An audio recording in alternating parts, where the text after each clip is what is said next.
रात्री की आज सकाळी माझ्यावर काही गुन्हे दाखल केलेले आहेत, माझ्यासोबत माझ्या सहकाऱ्यांवर काही गुन्हे दाखल केलेले आहेत. आणि हे गुन्हे कशासाठी आहेत तर मुंबईकरांसाठी लढण्यासाठी आहेत, मुंबईकरांच्या हक्कासाठी लढण्यासाठी आहेत. जो डिलाय रोड ज्याची साधारणपणे 100 ते 120 मीटरची एक लेन गेले 10 दिवस तयार असून बंद ठेवली होती का तर इकडच्या घटनाबाह्य खोके सरकारला उद्घाटन करायचं वेळ नाही आहे.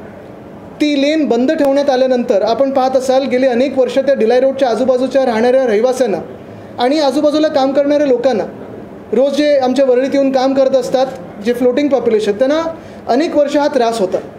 पाठी लागून लागून आम्ही जेव्हा पहिली लेन तयार झाली तेव्हा हेच सांगितलं होतं की जर त्या दिवशी म्हणजे गणपती बाप्पाच्या पहिल्या दिवशी उद्घाटन केलं नाही तर आम्ही आमचं गणपती बाप्पाची मिरवणूक नेऊच. आणि त्यावेळी एक पालकमंत्री धावत पळत आले आणि काहीतरी नारळ फोडून गेले. हे देखील तसंच होतं. काल जर आपण पाहिलं असेल तर परवा रात्री आम्ही जेव्हा गेलो तेव्हा तिथे काही बॅरिकेड होते, ते बरोबर आम्ही बाजूला रोल बाय केले कारण ते बॅरिकेडला टायर्स होते. ते बाजूला ढकलल्यानंतर आम्ही चालत गेलो पुढे, फोटो काढले आणि रस्ता खुला झाला हे आम्ही सांगितलं.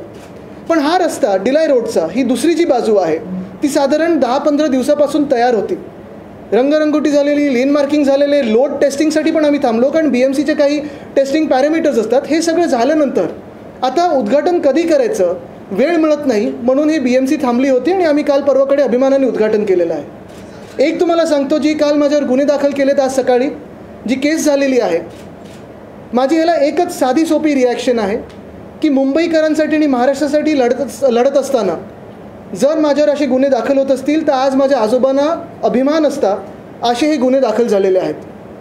कारण मुंबई आम्ही लुटू देणार नाही, महाराष्ट्र आम्ही झुकू देणार नाही. हे जे सरकार चाललं आहे आपल्याला माहिती आहे, हे बुलेट ट्रेनमधून येणारं जाणारं सरकार आहे. बुलेट ट्रेन झाल्या हे पलीकडे जाणारं सरकार आहे. जिथे वर्ल्ड कपची फायनल होईल तिथे सरकार जाऊन बसेल आता.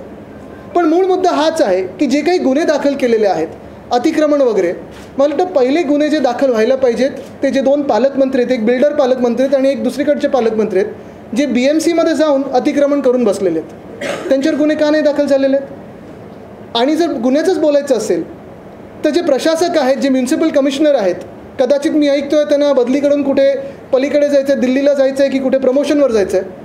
पण एकच महत्त्वाचा प्रश्न हाच राहतो की गेल्या 1 वर्षामध्ये जो त्यांचे भ्रष्टाचार आम्ही लोकांसमोर आणलेले आहेत, रस्त्याचा घोटाळा असेल, सॅनिटरी पॅड वेंडिंग मशीनचा घोटाळा असेल, तुमचं स्ट्रीट फर्निचरचा घोटाळा असेल, ब्युटिफिकेशनचा घोटाळा असेल, हे सगळे घोटाळे जे केलेले आहेत त्याच्यावर त्यांची सही आहे. अशा व्यक्तीला प्रमोशन मिळणार का आणि दुसऱ्या कुठच्या खात्यात घेतलं जाणार का, चौकशी का नाही झाली असून. पाहिलं असेल आपण जेव्हा कॉन्ट्रॅक्टर्सचा मी बोलत होतो रस्त्याचं, एक कॉन्ट्रॅक्टरनं त्यांना आता बाद करायला लागलेलं आहे.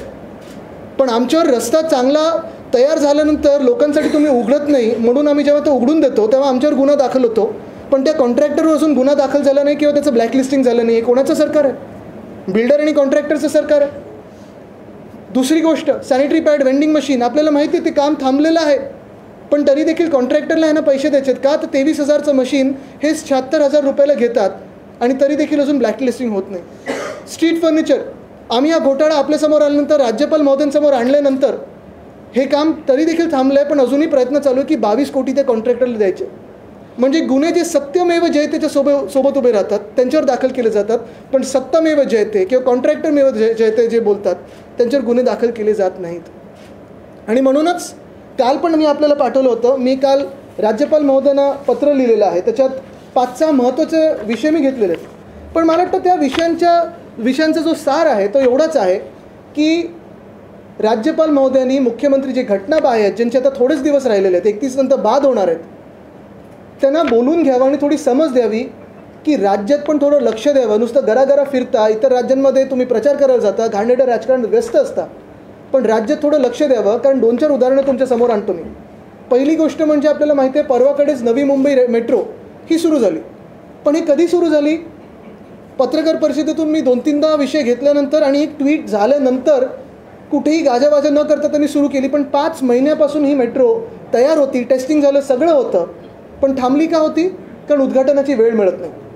तसंच दुसरं आपल्याला आठवत असेल, अशाच पत्रकार परिषदेतून आपण BMC आणि BSTचे जे कामगार आहेत, कर्मचारी आहेत, त्यांचं दिवाळीचा बोनस दिला गेला नव्हता म्हणून असा विषय घेतल्यानंतर लगेच तातडीने बैठक बोलवली आणि त्यांना तो बोनस द्यावा लागला. MTHL Mumbai trans harbour link जेव्हा आमचं सरकार पडलं तेव्हा ही मुंबई हार्बर लिंक पाडलं गेलं आमचं सरकार, तेव्हा ही साधारणपणे 85% पूर्ण होती. माझी माहिती अशी आहे की आता दाखवलं जातं की आता 95% रेडी आहे. म्हणजे तुम्ही विचार करा, 2.5 वर्षात 85%. उद्धव साहेबांनी जानेवारी 2020मध्ये जो गर्डर लॉन्चिंग केलं होतं, प्रत्येक महिन्यात आपल्याच सोबत आम्ही जाऊन तिथे पाहणी करायचो, कुठे काही अडचण आहे का, काही अडथळे निर्माण झालेत का. 85% पूर्ण झाल्यानंतर देखील जी सप्टेंबर 2023ची डेडलाईन होती, नुसतं उद्घाटनाची तारीख ही डिसेंबर एंडची मिळाल्यामुळे आता दाखवले की 5% काम हे बाकी आहे. कुठचं काम हे बाकी ठेवतात? ही सरकारी पद्धत असते. एखादं उद्घाटन करायचं नसेल तर सरकारी पद्धत अशी असते की रंगरंगोटीचं काम, दिवे न लावण्याचं काम हे बाकी ठेवतात. म्हणजे ज्या दिवशी तारीख मिळते लगेच 24 तासात तुम्ही ते सगळं करू शकता. मूळ मुद्दा हाच आहे की जसं मेट्रो नवी मुंबईची ही 5 महिने बंद ठेवली उद्घाटनाची तारीख मिळाली नाही म्हणून. MTHL हे आता मला वाटतं डिसेंबरपर्यंत बंद ठेवतील आणि काम अपुरं दाखवतील का उद्घाटनाची तारीख लेट मिळाली म्हणून. जे सरकारी कर्मचारी त्यांचे दिवाळी बोनस काही ठिकाणी दिलेत, काही ठिकाणी नाही दिलेत. अजूनही अनेक खात्यातून मला मेसेज येत आहेत की आमचं दिवाळी बोनस मिळालं नाही आहे. मूळ मुद्दा हाच आहे की उद्घाटनं न करणं असेल, हे रस्ते असे बंद ठेवणं असेल, काही काही वेळा तर स्वतःच्या परिवारासाठी देखील अशी उदाहरणं आहेत, मुख्यमंत्र्यांच्या निकटवर्गीयांसाठी रस्ते बंद ठेवलेत का, तर सुरक्षेचं कारण दाखवून. हे कुठचं सरकार आहे? कोणाला न्याय मिळतो ह्याच्यात? कोणाची कामं होतात? तर फक्त आणि फक्त बिल्डर आणि कॉन्ट्रॅक्टरची कामं होतात. आणि म्हणून कालच मी राज्यपाल महोदयांना पत्र लिहून विनंती केलेली आहे की जे घटनाबाह्य मुख्यमंत्री त्यांचे आता 1-1.5 महिना राहिलेला आहे सरकारचा कार्यकाळचा, त्यांना बोलून समज द्यावी की जेवढे दिवस सरकार आहे तेवढे दिवस कामावर लक्ष द्यावं आणि काम करावं. मला वाटतं हे 2 महत्त्वाचे विषय आज आपल्यासमोर आणायचे होते. मला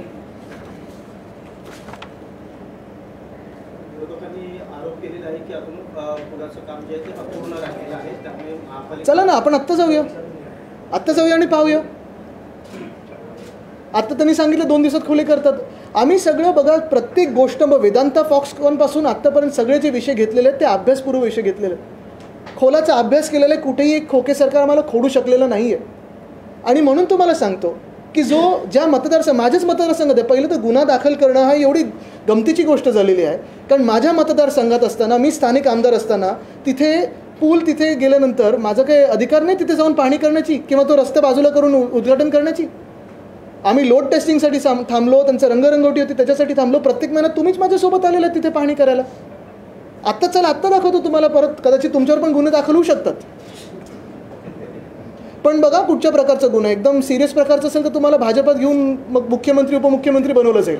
व्हीआयपींसाठी लोकांचे हाल होत आहे, मुख्यमंत्री प्रशासन चालवायला सक्षम नाही असं पण आपण म्हणताय. नक्कीच. नेमकं काय आपण पहा, ह्याच्यात काय झालेलं आहे, गेले 1-1.5 वर्ष हे खोके सरकार बसल्यानंतर, हे घटनाबाह्य मुख्यमंत्र्यांनी खुर्ची हडप केल्यानंतर, अतिक्रमण केल्यानंतर, Vedanta Foxconn, medical device park, bulk drug park, Airbus Tata हे सगळे उद्योग तर गुजरातला पाठवले गेलेच. पण ह्याच सोबत जर आपण पाहिलं तर नवी मुंबईची मेट्रो असेल, ती 5 महिने अशीच टांगून ठेवली होती. लोकांचे हाल झाले का, तर ती मेट्रो तयार असून वापरू शकत नाही. आमचं डिलाय रोडचा पूल तसंच आहे. गोखले ब्रिज बनवून परत तुम्ही खोदलात, पहिलं तर पाडलात का, ह्याच्यावर 2 जे रिपोर्ट आहेत ते अजून पब्लिक झाले नाही आहेत. स्ट्रीट फर्निचरचा घोटाळा असेल, रस्त्याचा घोटाळा असेल, रस्ते मुंबईचं जर तुम्ही पाहिलं असेल, एवढी भयानक परिस्थिती करून ठेवली आहे. सगळीकडे खोदकाम केलं आहे पण रस्ते कुठेही झाले नाहीत. हे 5च्या 5 कॉन्ट्रॅक्टर खरं बाद केले पाहिजेत आणि अधिकाऱ्यांपासून सगळे जेलमध्ये गेले पाहिजे. पण आज आपण पाहताय की बिल्डरची बाजू घेण्याची, कॉन्ट्रॅक्टरची बाजू घेण्याची, सगळे आपण प्रदूषणावर लिहिताय पण उत्तर कुठून आले का कोणा सरकारमधून? कुठूनच नाही आले. आणि म्हणून मुख्यमंत्री तर अकार्यक्षम आहेतच, त्यांना नुसतं राजकारण जमतं, घाणेरडं राजकारण.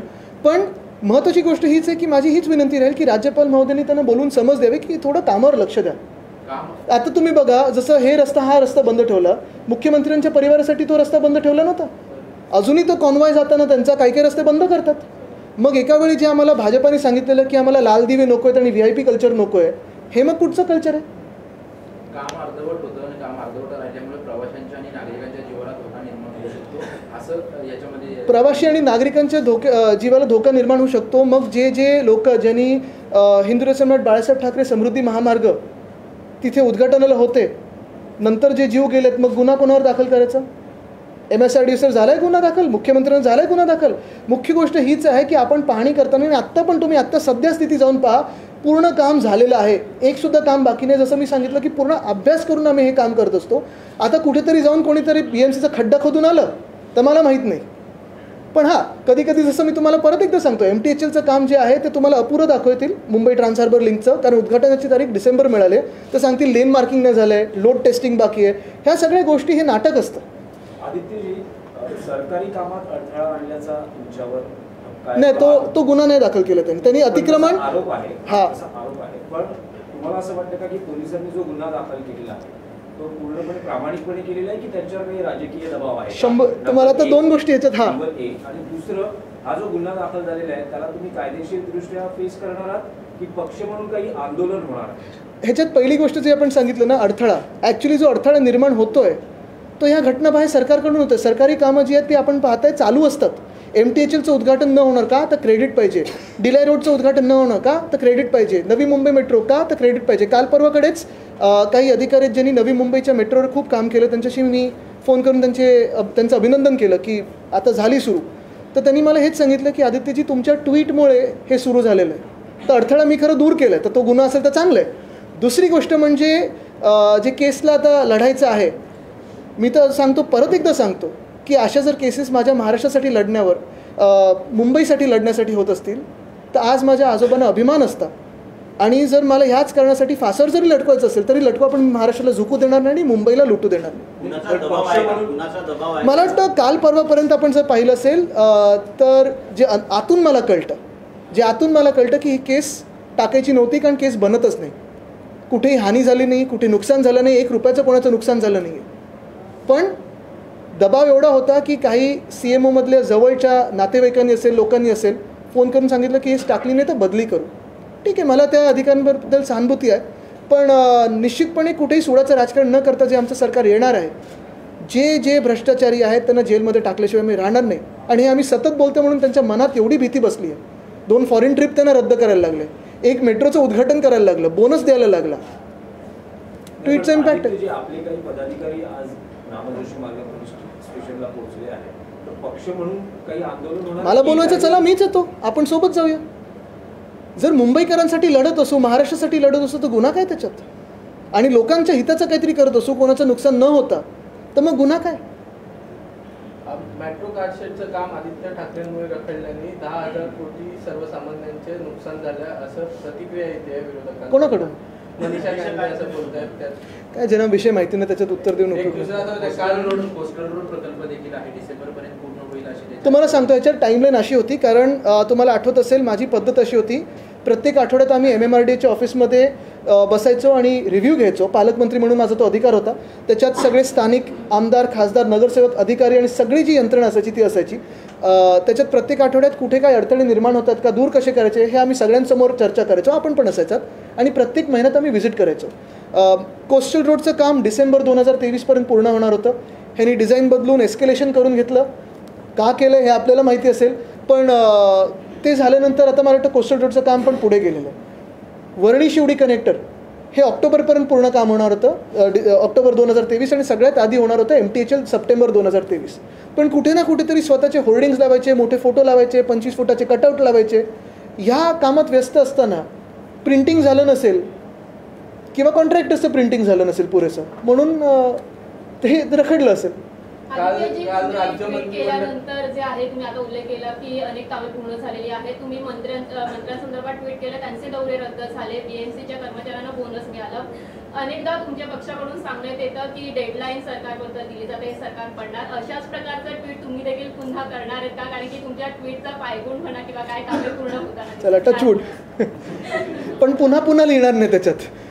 नाही, ह्याच्यात एक आहे, आपण पाहिलं असेल, जे आम्ही आत्ता लढाई लढत आहोत ती सुप्रीम कोर्टाकडून आता ट्रायब्युनलकडे आले आहेत. अध्यक्ष महोदय त्याच्या ट्रायब्युनलचे अध्यक्ष म्हणून काम करतात. आणि हीच अपेक्षा आहे की जर कायद्याप्रमाणे केले आणि संविधानाप्रमाणे केले तर 40 गद्दार हे बाद होणार म्हणजे होणारच, आणि हे सरकार पडायला पाहिजे. कदाचित ते निर्णय त्यांच्या आता मनाप्रमाणे देऊ शकतात, राजकारणाप्रमाणे देतात की संविधानाप्रमाणे देतात.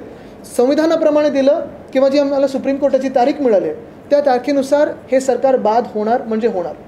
आता ट्विट पण करीन, म्हणजे आता त्याचं जे परिणाम आहे तो व्हायला पाहिजे. वारंवार एक टिकावत होती की आदित्य ठाकरेंवर एक पण गुन्हा दाखल नाही, आता एक गुन्हा दाखल झालाय. आलो ना आता. पहिलाच गुन्हा आहे का तुमच्या? सरकार पडल्यानंतर अजून गुन्हे दाखल होणार नाहीत, कारण आम्ही वेळच्या वेळी उद्घाटन करून लोकांची कामं वेळेत करू. काल राज्य मंत्रिमंडळाची बैठक होती. या बैठकीला 12 मंत्री गैरहजर होते आणि दुष्काळाविषयी आढावा बैठका देखील त्या मंत्रिमंडळाच्या बैठकीत होणार होत्या आणि त्यात 6 मंत्री असे होते की त्यांचे तालुके हे दुष्काळग्रस्त जाहीर केले आहेत. एक मला वाटतं सवय अशी की प्रत्येक बैठकीत मंत्रिमंडळाच्या पीक पाणी जे असतं त्याचा एक आढावा घेतला जातो. आणि ह्याच्यात आपण पाहिलं असेल की काल जसं मंत्रिमंडळासाठी ह्या लोकांना वेळ नव्हता, तसंच मराठा आरक्षणाची जी महत्त्वाची बैठक होती त्याच्यात एक उपमुख्यमंत्रीच नव्हते, ते बाहेरगावी होते. महत्त्वाची गोष्ट हीच आहे की इतर राज्यात प्रचार नक्की करा, पण आपल्या राज्यात आणि कधी कधी घटनाबाह्य मुख्यमंत्र्यांच्या स्वतःच्या डिस्ट्रिक्टमध्ये, जिल्ह्यामध्ये जेव्हा एखादं काम महत्त्वाचं असतं मेट्रोसारखं, त्याच्यासाठी 5 मिनटं तरी ठेवा. कुठच्या दुसऱ्या कामाबरोबर उद्घाटन करायचं क्लब तरी करा, व्हिडिओ कॉन्फरन्सिंग करा, काहीतरी करा. पण लोकांना कशाला अडथळे निर्माण करता. आणि ज्याच्यासाठी तुम्ही हे सरकार काबीज केलं आहे, 50 खोके देऊन आमचं सरकार पाडलं आणि जे हडप केलं तुम्ही सरकार आणि मंत्रालय, तिथे बसून कामं तरी करा. राज्यात सध्या ओबीसी आरक्षण आणि मराठा आरक्षणावरून कुठेतरी 2 समाज एकत्र उभे ठाकलेत अशा पद्धतीची परिस्थिती आहे. एकीकडे भुजबळ वक्तव्य करतात, दुसरीकडे जरांगे पाटील. काय नाही, मला वाटतं ह्याच्यात मी आत्ता जाणार नाही, कारण तो विषय खोल आणि महत्त्वाचा आहे. त्याच्यावर वेगळी एक पत्रकार परिषद घेणं गरजेचं आहे. पण आजचा जो विषय आहे तो मी ह्यापुरतंच ठेवतो, कारण जसं मी सांगितलं ना की पुन्हा एकदा सांगेन की मुंबईकरांसाठी लढताना, महाराष्ट्रासाठी लढताना जर गुन्हा होत असेल तर मला अभिमान आणि माझ्या आजोबांना देखील अभिमान असतात, प्रत्येक शिवसैनिकाला आणि आईवडिलांना अभिमान राहील, कारण त्यांचा मुलगा हा महाराष्ट्रासाठी आणि मुंबईकरांसाठी लढतो. त्याच्यावर मी दिले बाईट आणि सगळीकडे आलं सुद्धा. आता कुठे परत बोलू?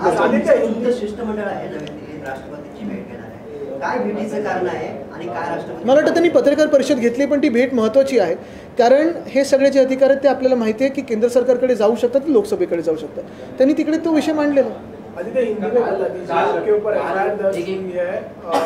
सबसे बड़ा आरोप आपके ऊपर ये लगाया गया कि इलीगली आप और आपके सारे वर्कर्स ब्रिज को काउंटिंग करने के लिए गए. किस तरह से? मुझे लगता है इसमें हंसने की बात यही है, हंसी की बात कि ये सरकार ही इलीगल है, तो वो किसको इलीगल ठहरा रहे हैं. पहली बात तो ये है कि अगर आपने देखा होगा मेरे ट्वीट के हिसाब से एक नतीजा आया कि जो मेट्रो नवी मुंबई की थी 5 महीनों से तैयार थी, लेकिन सरकार के पास वक्त नहीं था उसे इनॉग्रेट करने का, उसका अनावरण करने का. तो अभी उन्होंने देखा होगा कि मेरे ट्वीट के बाद उन्होंने खुला कर दिया जनता के लिए. उसी के साथ मेरे ही जो चुनाव क्षेत्र है वर्ली, वहाँ डिलाई रोड का ब्रिज था. काफ़ी सारे लोग वहाँ आसपास रहते हैं, काम करने के लिए आते हैं, और ये काफ़ी सारी जटिलताएँ थी, समस्याएँ थी वहाँ आने जाने की, क्योंकि ट्रैफिक वहाँ भारी बढ़ता था. अगर आपने देखा होगा तो परसों रात को लगभग 10 दिन होने के बाद, ये ब्रिज तैयार होने के बाद, हमने जाके वहाँ जो बैरिकेड्स थे वो साइड में लिए और कहा कि ये रास्ता भी खुल गया है. अगर आप देखा जाए तो मेरा ही चुनाव क्षेत्र बनता है, मेरा ही अधिकार बनता है, लेकिन श्रेयवाद में मैं गया नहीं. मैंने कहा नहीं कि हमने ही बनाया कि आपने बनाया. मैंने सिर्फ कहा कि अगर मुख्यमंत्री जो इलीगल है, जो इमोरल है, उनके पास वक्त नहीं है ऐसे लोगों के लिए, कामों के लिए, जनता के लिए, तो हम जनता के लिए ये खोल देते. अभी कल मुझ पे इस पे केस जारी कर दिए, कुछ कहा है कि ये इलीगल है, आप पे गुनाह हमने डाल दिया है. चलो, गुनाह करने के लिए तैयार हूँ, क्योंकि ये जनता के लिए, और जनता के लिए लड़ता रहूँगा. मैं इनको मुंबई नहीं लूटने दूंगा और महाराष्ट्र नहीं झुकने दूंगा.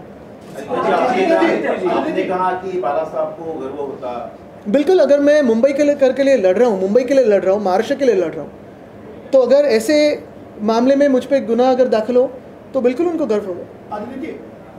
शिंदे गुट की नेता है, उन्होंने कहा कि आदित्य ने ये पब्लिसिटी के लिए किया. अच्छा, चलो, अच्छा, पब्लिसिटी मिल गई. तो अभी उन्होंने जब एफआईआर दाखिल किए तो और भी पब्लिसिटी मिल गई. लेकिन आप तो पब्लिसिटी करते हो, जाओ खोल लो, आप भी पब्लिसिटी ले लो. आदित्य जी, और काफी प्रोजेक्ट है क्या? चुनाव सामने है, चुनाव के पहले क्रेडिट लेने के लिए उनका इनॉग्रेशन या उनका, आपने देखा मेरा कहीं बोर्ड? नहीं, सरकार अपने कोई 2-3 उदाहरण नहीं, वो जितने भी क्रेडिट लेने की कोशिश करें, मुझे लगता है कि सारे महाराष्ट्र को पता है कि गद्दार होते हैं वो गद्दारी होते हैं. जैसे आपने देखा होगा जो कर्नाटका में हुआ, 40% सरकार जो थी वो गिरा दी भाजपा की, कांग्रेस की सरकार लाई. अभी जो आप नतीजे देखने वाले हो 5 राज्यों में, वहाँ कांग्रेस जीतेगी. और मध्य प्रदेश में भी जो कल वोटिंग हुई है, वहाँ भी भारी वोटों से कांग्रेस जीतने वाली है, क्योंकि वहाँ भी जो गद्दारी हुई वो जनता को पसंद नहीं है. ऐसी गंदी राजनीति जो है वो जनता को पसंद नहीं होती. आप जीत के आओ, अच्छी सरकार चलाओ, लेकिन अगर गद्दारी करो तो ये जनता कभी मानने की नहीं. आपने आरोप लगाया कि मुख्यमंत्री के पास खुद के राज्य में जो इनॉग्रेशन है वो करने का समय नहीं है, अन्य राज्यों में जाके वो चुनाव प्रचार कर रहे हैं. मैंने आरोप नहीं लगा, मैंने तो सच बात कही है क्योंकि नवी मुंबई मेट्रो 5 महीनों से तैयार है, लेकिन जो इलीगल सीएम है उनके पास वक्त नहीं है उसका अनावरण करने के लिए। डिलाई रोड का ब्रिज हो, MTHL हो, ये सारे रोड जो है तैयार है, लेकिन जो इलीगल सीएम है वो तो 4 राज्यों में 5 राज्यों में व्यस्त है प्रचार करने में, वो भी उनके पक्ष का नहीं किसी और के पक्ष का, क्योंकि उनको अभी सीएम बनाया गया है, कठपुतली के तरह चलाया गया है। तो चलो अच्छी बात है। India is playing finals against Australia tomorrow. Any wishes for the team? I think, of course, I mean, there's no other wishes than to see us win. So we're all hoping to win with a huge run. Do you have a favorite player you look out for? I think all of them. Every player from our team is actually performing so well. No one has underperformed. Everyone has played really well. So best wishes to them, to their families who are coming out there and cheering, and to all of us as Indians. मुझे लगा आप India versus NDA कुछ पूछने वाले हैं।